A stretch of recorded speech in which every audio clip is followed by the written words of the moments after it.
للمتقين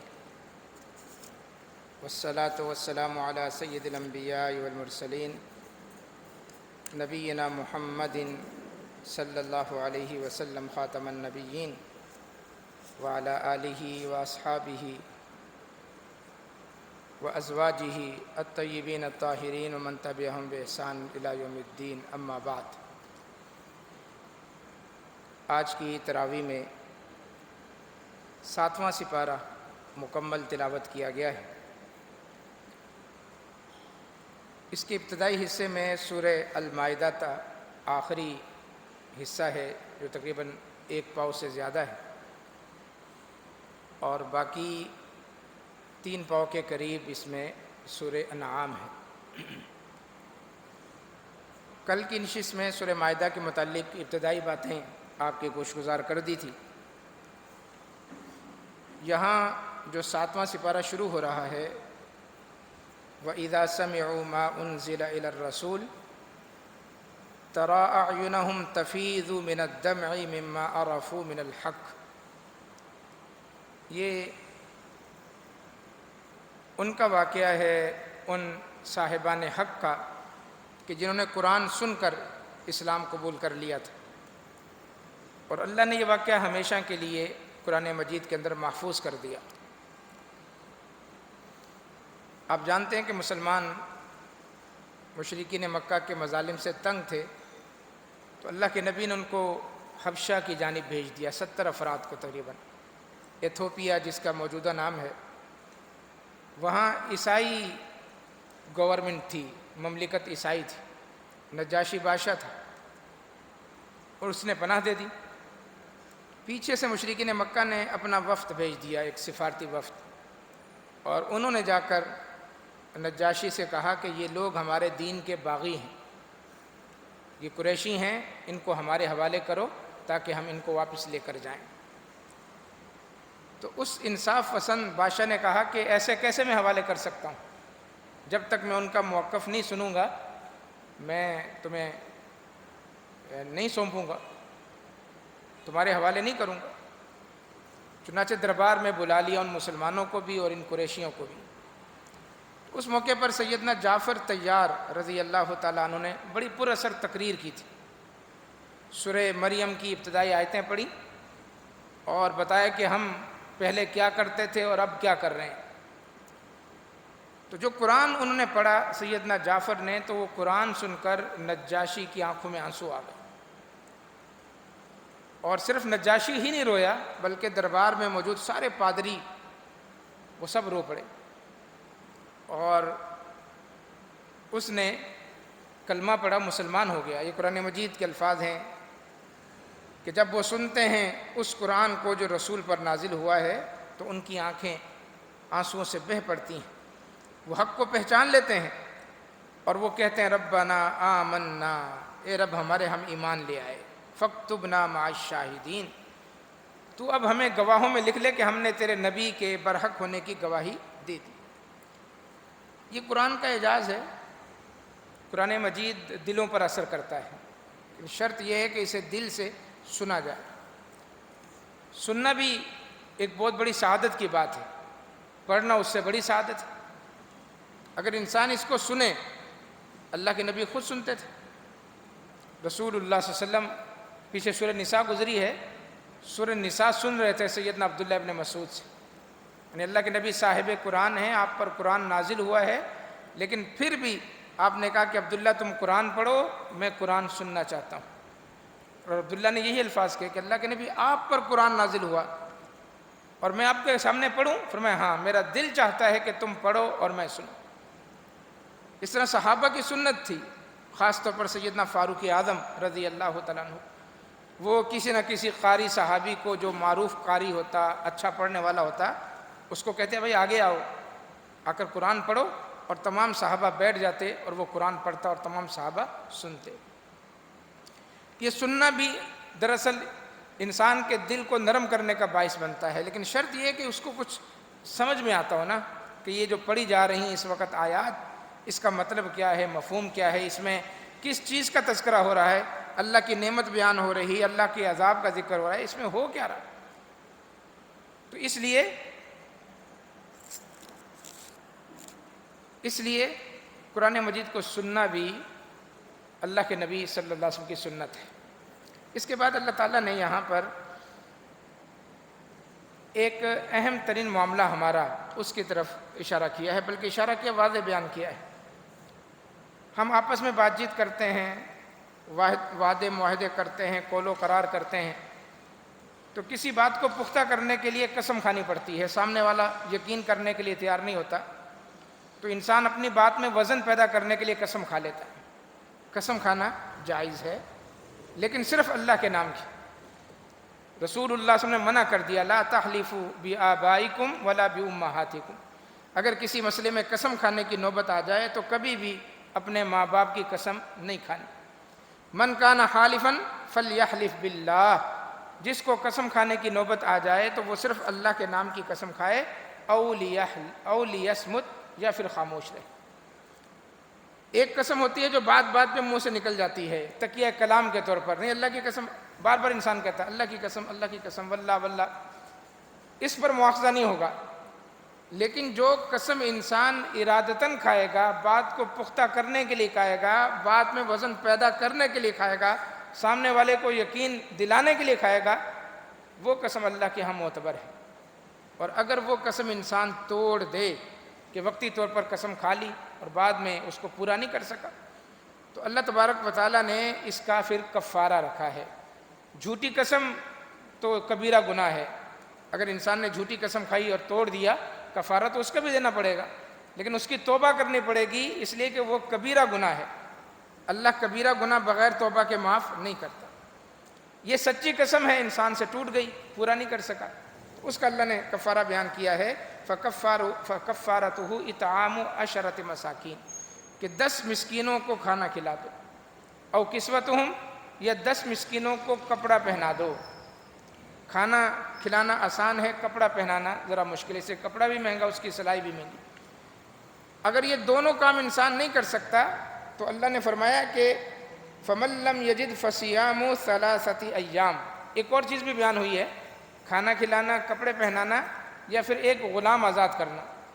آج کل تو غلام کا تصور نہیں ہے، لیکن کفارے کے طور پر کسی بے گناہ قیدی کی ضمانت کرا دی جائے تو وہ اس ضمن میں آ سکتا ہے کہ آپ کے علم میں ہو کہ فلاں آدمی بے گناہ کسی مقدمے میں پھنسا ہوا ہے، اب ضمانت کے لیے اس کے پاس پیسے نہیں ہیں، تو ضمانت کروا کے اس کو چھڑا دیا جائے تو انشاءاللہ وہ گردن آزاد کرانے کے زمرے میں آئے گا۔ اگر کسی کے پاس یہ تینوں کام کرنے کی استطاعت نہیں ہے، فَمَن لَّمْ يَجِدْ فَصِيَامُ ثَلَاثَةِ أَيَّامٍ، تو وہ 3 روزے رکھے گا، ذَلِكَ كَفَّارَةُ أَيْمَانِكُمْ، یہ اس کی قسم کا کفارہ ہو جائے گا۔ یہاں یہ بات نوٹ کریں کہ روزہ کفارہ بنتا ہے۔ اللہ نے نماز پڑھنے کا نہیں کہا کہ وہ نماز پڑھ لے، 2-4 نفل پڑھ لے، 10 نفل پڑھ لے، نہیں۔ بہت سارے معاملات شریعت میں ایسے ہیں کہ اگر انسان وہاں پر غلطی کرتا ہے، کوتاہی کرتا ہے، کمی کرتا ہے، تو اللہ نے وہاں روزہ رکھا ہے کہ کفارے کے طور پر روزہ رکھنا ہے۔ جیسے یہاں ہے، قسم توڑ دی، اب کھانا کھلانے کے، کپڑے پہنانے کے پیسے نہیں ہیں تو 3 روزے رکھنے ہیں۔ روزہ وہ گناہ معاف کروا دے گا جو اس سے ہو گیا ہے۔ یہ روزے کی تاثیر ہے کہ روزہ رکھنے سے انسان کے سابقہ گناہ معاف ہوتے ہیں۔ قرآن مجید میں اس کی اور مثالیں بھی موجود ہیں۔ حاجی حج کے دوران کوئی ایسی غلطی کر بیٹھے جس پر دم واجب آ جاتا ہے، دم کا مطلب ہے خون، یعنی ایسی غلطی کر لی ہے کہ اب ایک بکرا ذبح کرنا ہے، اس کو ایک بھیڑ ذبح کرنی ہے، چھوٹا جانور، اس کو کہتے ہیں دم، کہ اس پر دم واجب آ گیا ہے، اگر دم نہیں دے گا تو اس کا حج ناقص رہے گا، ادھورا رہے گا۔ یہ سورہ بقرہ کے اندر یہ مسئلہ موجود ہے۔ وہاں بھی اللہ نے فرمایا کہ جو دم دینے کی استطاعت نہیں رکھتا، اس لیے کہ حاجی محدود پیسے لے کر جاتا ہے، اب وہاں اتنے پیسے نہیں ہیں، اگر دم دے گا، بکرا خریدے گا تو پیسے ختم ہو جائیں گے، کھانے پینے کے لالے پڑ جائیں گے۔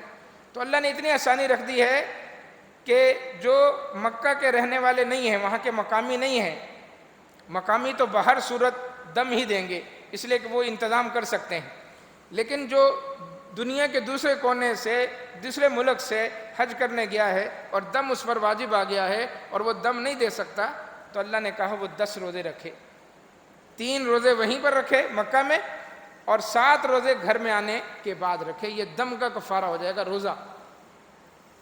تو یہاں بھی اللہ تعالیٰ نے روزہ رکھا۔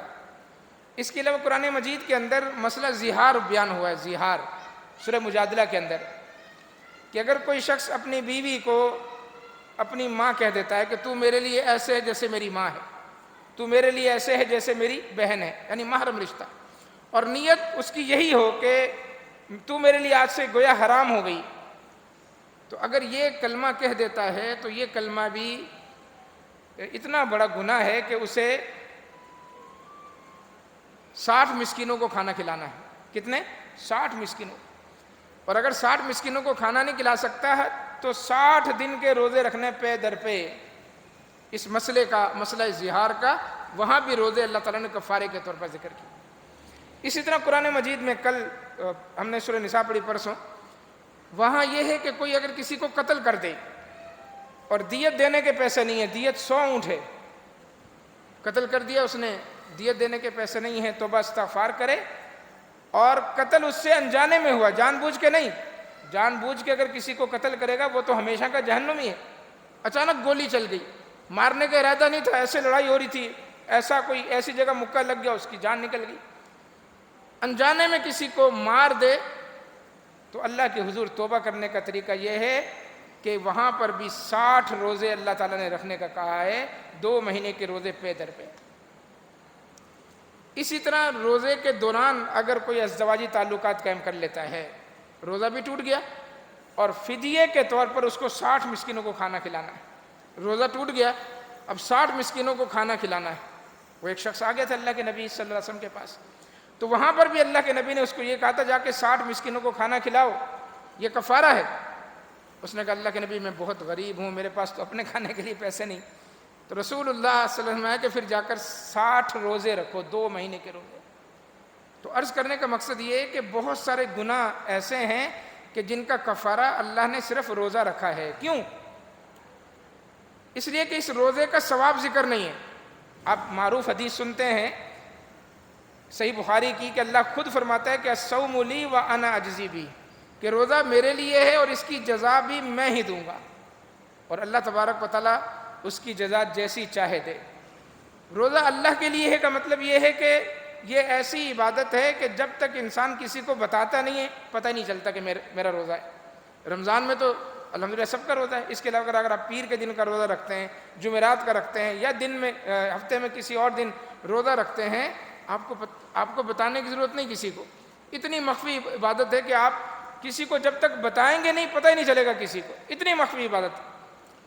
تو بندہ جب اس روزے میں کسی کو شریک نہیں کرتا، کسی کو بتاتا نہیں ہے، تو اللہ کی شان دیکھیں، اللہ ثواب دینے میں بھی فرشتے کو شریک نہیں کرتا۔ اللہ ثواب دینے میں بھی فرشتے کو شریک نہیں کرتا کہ تو اس کا ثواب اتنا لکھ لے، اللہ کہتا تجھے پتہ ہی نہیں، بس تو یہ لکھ کہ اس نے روزہ رکھا ہے، اس کا ثواب میں ہی دوں گا۔ اور بعض محدثین نے اس حدیث کو اس طرح پڑھا ہے کہ الصوم لی وانا اجزا بہ، ایک ہے اجزی بہ، روزہ میرے لیے اور اس کی جزا میں ہی دوں گا، اور ایک ہے وانا اجزا بہ، کہ روزہ میرے لیے ہے اور روزے کی جزا میں خود ہوں۔ اللہ کہتا ہے روزے کی جزا میں خود ہوں۔ یہ بہت بڑی بات ہے کہ اللہ تعالیٰ یہ فرما دے کہ اس کی جزا میں خود ہوں، یعنی اس بندے کو میں اتنا دوں گا کہ وہ بندہ مجھ سے راضی ہو جائے گا، میں خود ہوں اس کی جزا۔ تو روزے کی بڑی اہمیت ہے، یہ بہت بڑا اللہ کی طرف سے انعام ہے جو ہمارے لیے اللہ تعالیٰ نے اس ماہ مقدس میں رکھا ہے۔ تو یہاں پر بھی قسم کے کفارے اللہ تعالیٰ نے 3 روزے رکھے ہیں، وہ انسان جب چاہے رکھ لے، پے در پہ رکھنے کی ضرورت نہیں ہے، جب اس کو موقع ملے وہ رکھ لے۔ پھر اس میں اللہ تبارک و تعالیٰ نے آگے چل کر احرام کا بیان کیا ہے کہ احرام کی حالت میں شکار کرنا منع ہے، وہاں پر بھی یہی ہے، یہ آپ جب دیکھیں گے تو آپ کو یہ آیت نمبر 95 ہے سورہ مائدہ کی، کہ حالت احرام میں اگر کسی حاجی نے شکار کر لیا، منع تھا، تو اس کا بھی کفارہ ہے، فَجَزَاؤُ مِثْلُ مَا قَتَلَ مِنَ النَّعَمِ، جو جانور شکار کیا ہے ویسا جانور اللہ کے راستے میں قربان کرنا ہے۔ يَحْكُمُ بِهِ ذَوَا عَدْلٍ مِّنْكُمْ، اس کا فیصلہ 2 عادل آدمی کریں گے، هَدْيًا بَالِغَ الْكَعْبَةِ، پھر وہ جانور کعبے کے اندر لے جا کر یعنی مکہ میں لے جا کر وہاں اس کو فدیے کے طور پر ذبح کر کے وہاں کے رہنے والوں میں تقسیم کر دیا جائے گا۔ او کفارۃ طعام مساکین، یا پھر اس کے بدلے وہ دو آدمی فیصلہ کریں گے کہ تم نے اتنا بڑا جانور شکار کیا ہے، اب تم اس کے بدلے 10 مسکینوں کو، 15 کو، 20 کو کھانا کھلا دو۔ او عدل ذالک صیاما، یا پھر کفارے کے طور پر حاجی کو روزے رکھنے پڑیں گے۔ یہاں پر بھی روزہ آ گیا، تو اس سے آپ اندازہ لگا لیں کہ روزے سے اللہ تعالیٰ کو کتنی محبت ہے، روزے سے بھی محبت ہے اور روزے دار سے بھی محبت ہے۔ فم الصائم اطیب عند اللہ من ریح المسک، کہ روزے کی وجہ سے جب معدہ خالی ہوتا ہے اور منہ سے ہلکی سی ناگوار سی بو آتی ہے، ساتھ کھڑا ہوا اس سے کراہت محسوس کرتا ہے، انسان اس کو ناگوار سمجھتا ہے، لیکن قربان جائیں اللہ کو یہ بو کستوری کی خوشبو سے زیادہ پسند ہے۔ تو یہ روزے دار سے اللہ تعالیٰ کی محبت ہے۔ پھر اس صورت کے آخر میں اللہ تبارک و تعالیٰ نے دوبارہ سے سیدنا عیسیٰ علیہ السلام کا ذکر کیا ہے، اور اس مائدہ کا ذکر کیا ہے جو مائدہ حواریوں نے طلب کیا تھا کہ عیسیٰ کیا تیرا رب اتنا نہیں کر سکتا کہ ہمارے لیے سجا سجایا دسترخوان وہ مہیا کر دے، انواع اقسام کے کھانے ہوں ہمارے سامنے آ جائے، ہم کھائیں منڈیں ڈکار لیں اور بس۔ اللہ تبارک و تعالیٰ نے یہ مطالبہ پورا نہیں کیا۔ اس سے پہلے اللہ یہودیوں پر من و سلوہ نازل کر چکا تھا، یہ عیسائی ہیں، یہودی ان سے پہلے تھے، ان کو اللہ نے من اور سلوہ، من میٹھا کھانا اور سلوہ نمکین کھانا، یعنی دونوں ڈشیں آتی تھی، نمکین بھی اور سویٹ بھی، اور وہ کھاتے تھے یہودی۔ لیکن یہودیوں نے ہمیشہ ہی ناشکری کی، اللہ کی ناشکری، نبیوں کے ساتھ کفر، نبیوں کو قتل کیا۔ تو اللہ دیکھ چکا تھا کہ یہودیوں کو پکا بکایا کھانا مل رہا تھا اور وہ کس قدر ناشکرے تھے، تو یہاں اللہ تعالیٰ نے صاف انکار کر دیا۔ عیسیٰ علیہ السلام نے کہا کہ میں کر دوں دعا، مسئلہ نہیں ہے، میں اللہ سے مانگتا ہوں، اللہ مائدہ بھیج دے گا، لیکن اس کے بعد اگر تم نے کوئی نافرمانی کی، اس کے بعد اللہ تعالیٰ کے کسی حکم کو نہ مانا، اللہ تعالیٰ کی یا میری مخالفت کی، تو اللہ ایسی سزا دے گا کہ آج تک اللہ نے کسی کو وہ سزا نہیں دی ہوگی۔ تو وہ عیسائی بیچارے ڈر گئے، انہوں نے پھر جو ہے وہ اپنے اس مطالبے سے دستبردار ہو گئے۔ سورہ انعام ہے، انعام کا مطلب ہے چوپائے جانور۔ یہ پوری صورت مکہ میں نازل ہوئی تھی سوائے 1-2 آیتوں کے جو مدینہ میں نازل ہوئی، پوری کی پوری صورت ایک وقت میں اللہ نے نازل کی۔ اور بعض روایات سے پتہ چلتا ہے کہ آسمان سے لے کر زمین تک فرشتوں کی قطاریں لگ گئی تھی جب یہ صورت نازل ہو رہی تھی، آسمان سے لے کر زمین تک۔ اس صورت میں کیا ہے؟ اللہ اکبر۔ سیدنا فاروق اعظم فرمایا کرتے تھے کہ الانعام من نواجب القرآن، قرآن مجید کی تو ساری صورتیں ہی بہترین ہیں، اچھی ہیں، پیاری ہیں، لیکن سب سے زیادہ قرآن مجید کی جو پیاری صورت ہے وہ سورہ انعام ہے، سب سے زیادہ۔ اللہ تبارک و تعالیٰ نے اس میں اپنا جو تعارف کروایا ہے، جو توحید بیان کی ہے، لاجواب ہے۔ ایک ایک آیت اس قابل ہے کہ انسان اس کو رک رک کر پڑھے، ایک ایک آیت انسان کو پتہ چلے، آنکھیں کھل جاتی ہیں کہ اللہ کس قدر طاقتوں کا مالک ہے، اور ہم ایک سانس جو لے رہے ہیں، ایک قدم جو اٹھا رہے ہیں، ایک نگاہ جو دوڑا رہے ہیں، اللہ کی نعمتوں کو دیکھ رہے ہیں۔ یہ اللہ کی نعمتیں ہیں، ہمارے دائیں بائیں اوپر نیچے ہمارا وجود، اللہ اکبر۔ تو سورہ نام کے اندر اللہ نے وہ 3 موضوع جو مکی صورتوں میں ہوتے ہیں وہ کھل کر بیان کیے ہیں۔ توحید اپنی بیان کی ہے، مشرکین کا شرک بیان کیا، اور وہ شرک کی وہ قسم جو جانوروں کے تعلق سے تھی۔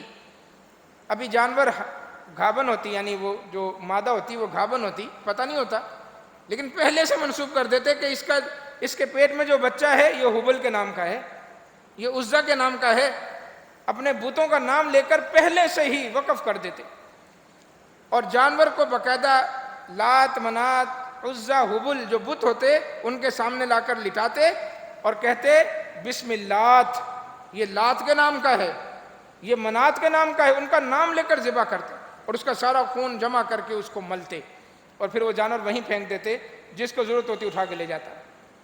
تو جانوروں کے تعلق سے بہت زیادہ شرک کے اندر مبتلا تھے، تو اللہ تبارک و تعالیٰ نے اس صورت میں ان کے اس شرک کا بھی رد کیا ہے، اور مسلمانوں کے لیے کچھ جانور جو حلال کیے ہیں ان کا بھی بیان ہے، اور کس طرح مسلمانوں نے جانور کھانے ہیں وہ بھی اللہ نے بیان کیا ہے کہ ذبح کرو، بسم اللہ پڑھو، جس جانور پر بسم اللہ نہیں پڑھا جاتا وہ مت کھاؤ۔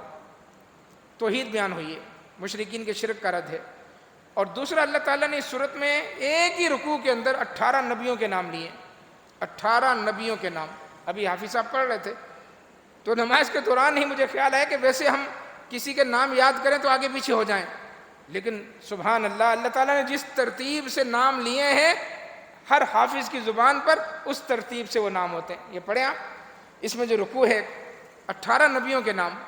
اچھا، وہ ترتیب اللہ تعالیٰ نے وہ انبیاء کی ترتیب جس طرح انبیاء دنیا میں آئے وہ نہیں رکھی کہ آدم کے بعد نوح تھے، نوح کے بعد ابراہیم تھے، ایسی ترتیب نہیں ہے۔ اللہ نے جیسے چاہا جس کا نام لے لیا، حافظ کو ویسے ہی نام یاد ہیں، وہ 18 نام اس ترتیب سے وہ پڑھتا ہے۔ 18 نبیوں کے نام لیے اور بتایا کہ کس طرح انہوں نے اللہ کی توحید بیان کی۔ یہ دوسرا موضوع ہے اس صورت کا۔ اور تیسرا موضوع ہے کہ مرنا ہے اور مرنے کے بعد اللہ کے سامنے کھڑا ہونا ہے، جس کے مشرکین مکہ منکر تھے، اللہ نے اس کو بھی بیان کیا۔ توحید دیکھیں، جو پہلی آیت ہے، سبحان اللہ، بسم اللہ الرحمن الرحیم، الحمدللہ الذی خلق السماوات والارض، تمام تعریفیں اس اللہ کے لیے ہیں جس نے آسمان کو بنایا، زمین کو بنایا۔ یہ اللہ تعالیٰ کی شاہکار تخلیق ہے، آسمان کی۔ اللہ بار بار کہتا ہے وَجَعَلْنَا السَّمَاءَ سَقْفًا مَحْفُوظًا وَالسَّمَاءَ رَفَعَهَا، اس آسمان کو ہم نے بلند کیا، محفوظ چھت بنا دیا، بغیر عمد، بغیر کسی ستون کے۔ ارونی ماذا خلقوا من الارض، جن کو تم اللہ کے علاوہ پکارتے ہو، اپنا کچھ سمجھتے ہو، بتاؤ انہوں نے کیا پیدا کیا؟ اس آسمان میں ان کا کیا حصہ ہے؟ زمین کی پیدائش میں وہ کتنے شراکت دار ہیں، کون ہیں؟ بار بار اللہ تعالیٰ اپنی اس تخلیق کا ذکر کرتا ہے۔ اور سبحان اللہ، آسمان یوں لگ رہا ہے کہ جیسے آگے جا کے زمین سے مل رہا ہے۔ کھلے میدان میں کھڑے ہوں تو ایسے لگتا ہے آسمان زمین مل رہے ہیں، وہاں پہنچیں گے تو وہ آسمان اور دور چلا جائے۔ ہماری جس طرح زمین پر پہنچ سے دور ہے، اس طرح اوپر خلا میں بھی پہنچ سے دور ہے۔ سائنسدان جا رہے ہیں اوپر، لیکن وہ خلا کے اندر ہی ہیں، کوئی نہیں آج تک پہنچ سکا، اس لیے کہ اللہ کے نبی نے فرمایا ہے کہ اس زمین سے آسمان تک 500 سال کی مسافت ہے۔ 500 سال، 500 سال کا کوئی راکٹ ایجاد کریں جو 500 سال تک چلتا رہے، تب جا کر آسمان پہ پہنچیں گے، لیکن ایسی انسان کے پاس ابھی تک کوئی ٹیکنالوجی نہیں آئی۔ تو اللہ نے اس آسمان کو پیدا کیا، اللہ نے زمین کو پیدا کیا، وجعل الظلمات والنور، اللہ نے اندھیرے کو پیدا کیا، اللہ نے روشنی کو پیدا کیا۔ اندھیرا اور روشنی، اگر اندھیرا ہی اندھیرا ہوتا ہم کیا کرتے؟ کچھ سجائی نہ دیتا، نہ ہمیں آسمان اللہ کا نظر آتا، نہ یہ اللہ تعالیٰ کے جو نظارے ہیں وہ نظر آتے۔ اندھیرا ہی اندھیرا ہوتا، ہماری مت ماری جاتی۔ ابھی تھوڑی دیر کے لیے لیٹ جاتی ہے سامنے، جب تک ٹارچ نہ جلا لیں اپنے گھر میں سجائی نہیں دیتا کہ دروازہ کس طرف ہے، فوراً جا کے دیوار کو سٹ ٹکراتا ہے ہمارا، مت ماری جاتی انسان کی اگر ہمیشہ ہمیشہ اندھیرا ہوتا۔ اور اگر ہمیشہ ہمیشہ روشنی ہوتی تب بھی انسان سوتا کب؟ انسان کو کیسے پتہ چلتا کہ اللہ نے آسمان پر اتنے ستارے سجا دیے ہیں؟ اور وجعلنا نومکم سباتا وجعلنا اللیل لباسا، یہ رات کو جو لباس بنا دیا، نیند کو آرام کا ذریعہ بنا دیا، تو یہ اندھیرا نہ ہوتا، روشنی روشنی ہوتی، تب بھی انسان پاگل ہو جاتا۔ کتنی بڑی نعمت ہے۔ فرمایا آسمان بنایا، زمین بنائی، اندھیرا بنایا، روشنی بنائی۔ ثم الذین کفروا بربہم یعدلون، لیکن پھر بھی کافر لوگ اپنے رب کر دوسروں کو شریک بناتے ہیں۔ کتنی بڑی زیادتی ہے کہ وہ تمہیں کھلا رہا ہے، پلا رہا ہے، پیدا کیا ہے، کپڑے پہننے کو دیے، تمہیں چھوٹے سے بڑا کیا ہے، بڑے سے جوان بنا دیا ہے، تمہیں سب کچھ اللہ نے مہیا کیا ہے، لیکن انسان کی مت ماری گئی ہے کہ وہ اللہ کو چھوڑ کر اپنے ہی جیسے انسانوں کو، اپنے ہی جیسے انسانوں کو، چاہے وہ ولی ہوں، ان کو اپنا مانتا ہے رب اور اللہ کے ساتھ شریک بناتا ہے۔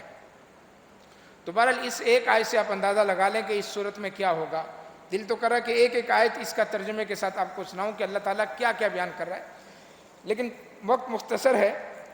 یہاں اللہ تعالیٰ نے اپنا تعارف کراتے ہوئے یہ بات ارشاد فرمائی ہے کہ عام طور پر لوگ جو شریک بناتے ہیں اللہ تبارک و تعالیٰ کا، وہ یہ عقیدہ کرتے ہیں کہ یہ فلاں جو بابا ہے یہ جانتا ہے، یہ سب کچھ جانتا ہے، ہمارے حالات سے آگاہ ہے، ہمارے واقعات سے آگاہ، یعنی مستقبل کا اس کو علم۔ اور بعض نجومی جوتشی قسم کے لوگ وہ بھی اس بات کے مدعی ہوتے ہیں کہ کل کیا ہونے والا ہے ہمیں پتہ ہے۔ اللہ تبارک و تعالیٰ نے جہاں اس صورت میں اپنا یہ تعارف کرایا ہے، وہاں اپنے نبی سے یہ کہلوایا، اے نبی آپ کہہ دیں قُلْ لَا أَقُولُ لَكُمْ عِنْدِي خَزَائِنُ اللَّهِ، اے نبی آپ کہہ دیں کہ میں تم سے ہرگز یہ نہیں کہتا کہ میرے پاس اللہ کے خزانے ہیں۔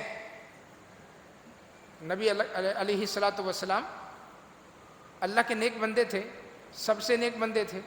اللہ تبارک و تعالیٰ چاہتا تو آپ کے لیے آپ کا گھر سونے کا بنا دیتا۔ مشرکین مکہ نے کئی بار مطالبہ کیا کہ آپ اللہ کے نبی ہیں، آپ کا گھر سونے کا کیوں نہیں ہے؟ آپ کی یہ سیڑھیاں چاندی کی کیوں نہیں ہیں؟ آپ غریب کیوں ہیں؟ اللہ نے اس کا جواب بھی دیا ہے سورہ بنی اسرائیل میں کہ اللہ چاہے آپ کے گھر کو سونے کا بنا دے، آپ کے پاؤں کے نیچے سونا ہی سونا کر دے، اللہ کے لیے مشکل نہیں ہے۔ لیکن اللہ تبارک و تعالیٰ ناجائز مطالبے پورے نہیں کرتا، یہ مطالبہ بیجا ہے۔ تو کہا کہ آپ کہہ دیں میرے پاس اللہ کے خزانے نہیں ہیں، میں ان خزانوں کا مالک نہیں ہوں۔ ولا اعلم الغیب، اور نہ ہی میں غیب جانتا ہوں۔ کون کہہ رہے ہیں؟ محمد الرسول اللہ صلی اللہ علیہ وسلم۔ مجھے نہیں پتا کل کیا ہونے والا، پرسوں کیا ہونے، میں غیب نہیں جانتا۔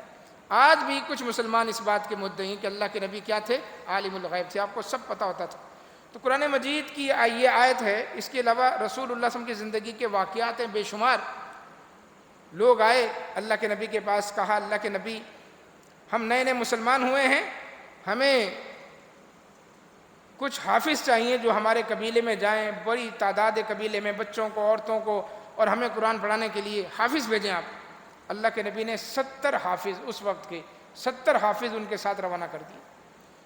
وہ جب اپنے قبیلے کے قریب پہنچے تو پہلے سے انہوں نے منصوبہ بنایا ہوا تھا، منافق لوگ تھے، گھات لگا کر ان پر تیر کی بوچھاڑ کی اور تمام کے تمام 70 کے 70 صحابہ کو شہید کر دیا۔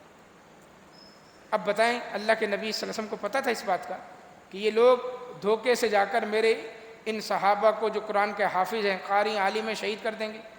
اللہ کے نبی کو پتہ ہوتا تو اللہ کے نبی بھیجتے؟ قطعاً نہیں۔ یہاں تو باپ کو یہ پتہ ہو کہ آگے حالات خراب ہیں، وہ بیٹے کو کہتا ہے بیٹا گھر میں بیٹھ جاؤ۔ آج کے اس گئے گزرے دور میں آپ عام آدمی سے کہتے ہیں بھائی آگے مت جانا، آگے خطرہ ہے، آپ عام مسلمان کے خیر خواہ بن جاتے ہیں۔ تو نعوذ باللہ، اللہ کے نبی صلی اللہ علیہ وسلم کو آپ نے کیا سمجھ رکھا ہے کہ آپ کے دل میں ذرا سی خیر خواہی نہیں تھی کہ 70 کو ان کے حوالے کیا کہ جاؤ لے جاؤ ذبح کر دو ان کو؟ نہیں میرے بھائی، یہ عقیدہ قرآن ہمیں دیتا ہے کہ اللہ کے نبی صلی اللہ علیہ وسلم عالم الغیب نہیں تھے۔ جو کچھ بھی ہو رہا تھا، جتنا علم اللہ تعالیٰ آپ کو عطا کر دیتا تھا اتنا آپ لوگوں کو پہنچا دیتے تھے، اور جس علم سے اللہ تبارک و تعالیٰ آپ کو مطلع نہیں کرتا تھا آپ آرام سے چپ چاپ بیٹھے رہتے تھے، صحابہ کو آپ کچھ کہتے بھی نہیں تھے۔ تو یہاں فرمایا کہ آپ کہہ دیں کہ میرے پاس نہ تو خزانے ہیں، نہ میں عالم الغیب ہوں، اور نہ ہی میں تم سے یہ کہتا ہوں کہ میں فرشتہ ہوں۔ میں تو اس چیز کی اتباع کرتا ہوں جو میری طرف اللہ تعالیٰ نے نازل کی ہے۔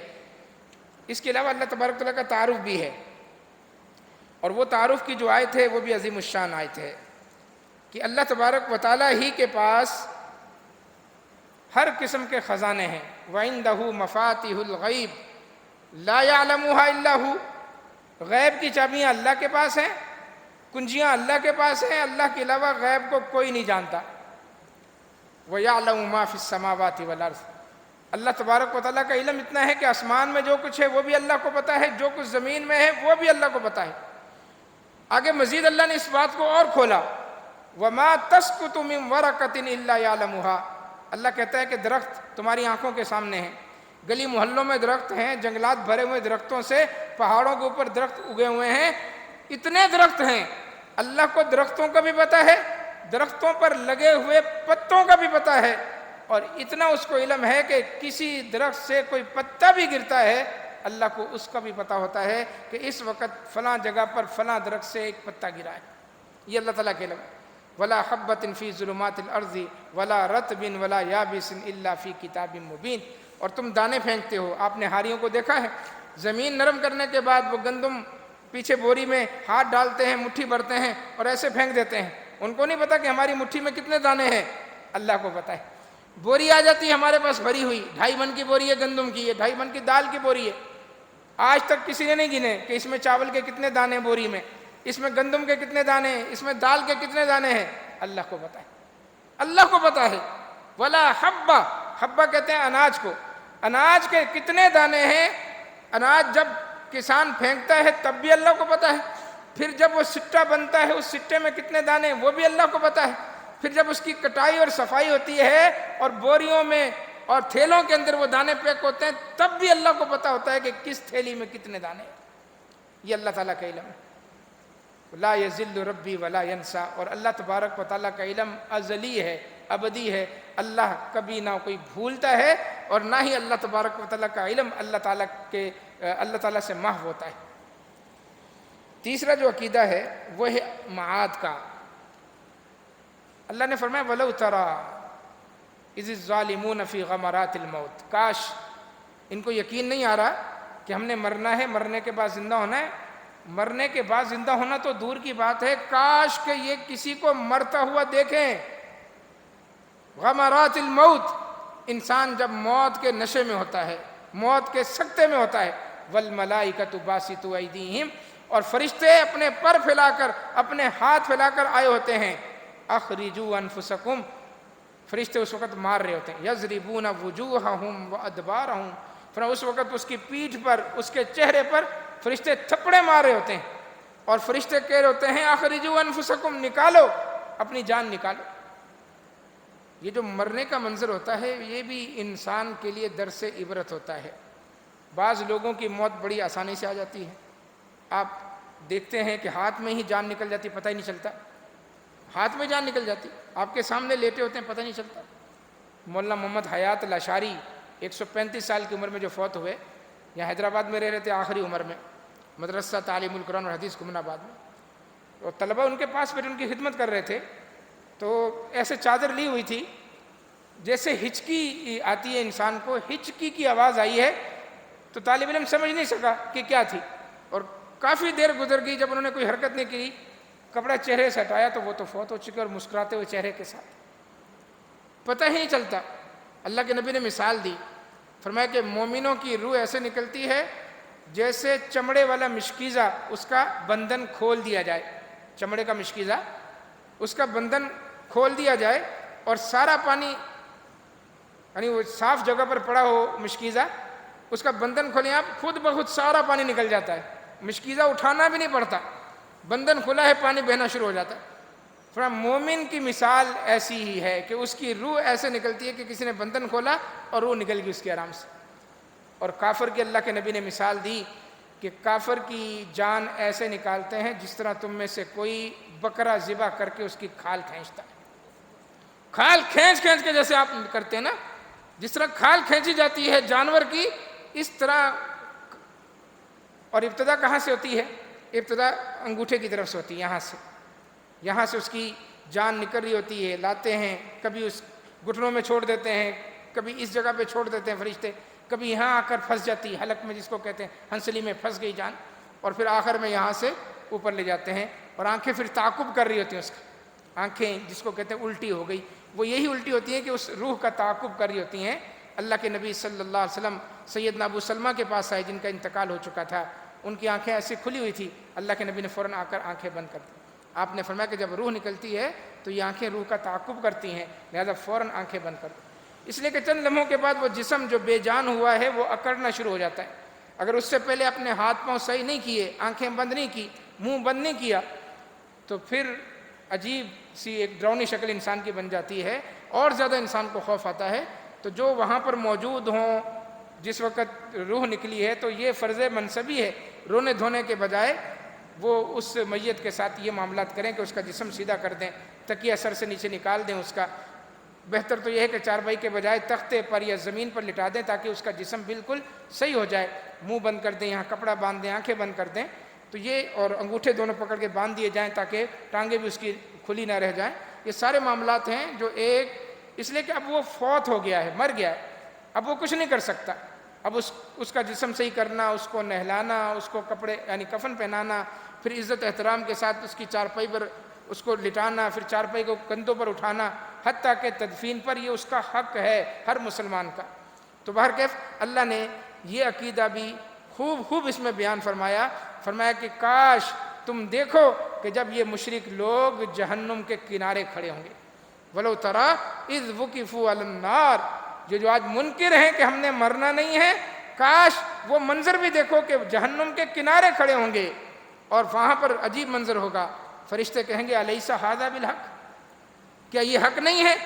تمہیں کہا جاتا تھا، ڈرایا جاتا تھا جہنم کے متعلق، اور تم مذاق اڑاتے تھے کہ مولویوں کو اور سوائے ڈرانے کے اور کچھ بھی نہیں ملتا، جہنم جہنم، قبر، عذاب۔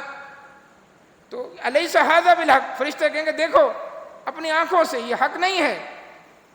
قالوا بلا وربنا، بڑے بڑے ظالم وہاں کہیں گے کہ ہاں ہمارے رب، تو نے سچ کہا تھا۔ اب مانتے ہیں۔ اس وقت کا ماننا کیا ماننا؟ اس وقت کا ماننا کوئی فائدہ مند نہیں ہے، بلکہ موت کے وقت بھی انسان مانے گا تو کوئی فائدہ نہیں۔ اس سے پہلے پہلے آج آنکھیں کھلی ہیں، جسم سلامت ہے، پاؤں سلامت ہیں، جدھر چاہتے ہیں چلے جاتے ہیں، جو چاہتے ہیں بول لیتے ہیں۔ اللہ کے حضور آ جائیں، توبہ کر لیں، استغفار کر لیں، نماز پڑھ لیں، اللہ سے معافیہ مانگ لیں، اس لیے کہ کسی کو نہیں پتا کہ کس کی اللہ تعالیٰ نے کب روح قبض کرنی۔ اللہ تعالیٰ ہمیں قرآن و حدیث سمجھنے کی، عمل پیرا ہونے کی توفیق عطا فرمائے۔ اقول قولی ھذا استغفر اللہ لی ولکم۔